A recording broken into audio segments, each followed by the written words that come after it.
Got about a cup and a half of crushed Oreos with the cream still in it, so no sugar needed. Fourth cup of butter. We're not going to use all that, maybe a tablespoon and a half, so save that. And I need the crumbs to still be kind of dry because of the amount of butter I'm using in my mold.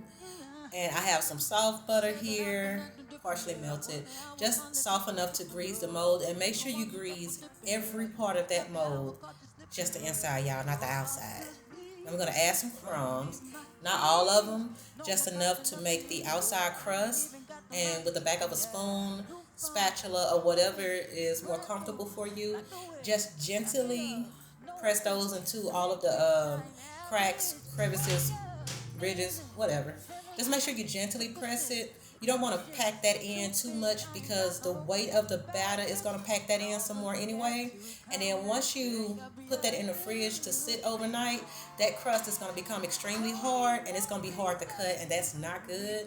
So like that, just gently press that in. I'm going to add some more crumbs to the bottom and gently pack those in. And then we're going to freeze this crust. And I know that sounds weird, but for my strawberry crunch and Oreos, I freeze those crusts. So freeze that until the batter is done. And then I have 4 blocks of cream cheese. We're going to cream that. Make sure it's at room temp. But we're going to cream that just until it's smooth and creamy. Scrape the sides of the bowl, especially the bottom. Nobody want to eat lumps of cream cheese in a cheesecake. So just scrape the bowl. 1 cup of sugar. Excuse the background. We was busy. Use the rest of the butter you had. Half cup of sour cream. Half tablespoon of vanilla extract. And I added those in at one time, and I'm mixing on low speed. Just enough to make sure all of the ingredients are well combined. Again, scrape that bowl. Scrape the bottom. I know it's a lot of work, but take your time. You don't have to rush. And now we're going to add 4 room temp large eggs, 1 at a time. And after you add each egg, mix it well, and then scrape that bowl again and the bottom. And we're going to continue to add those eggs until all of them are in, and then everything is well combined.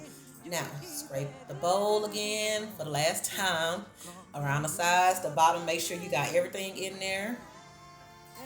And I'm going to use my measuring cup to put some batter in the bottom because that's always closest to me. But you could use a cookie scoop, which may be easier, a spoon, or whatever is more comfortable for you. But we're going to add some batter in the bottom.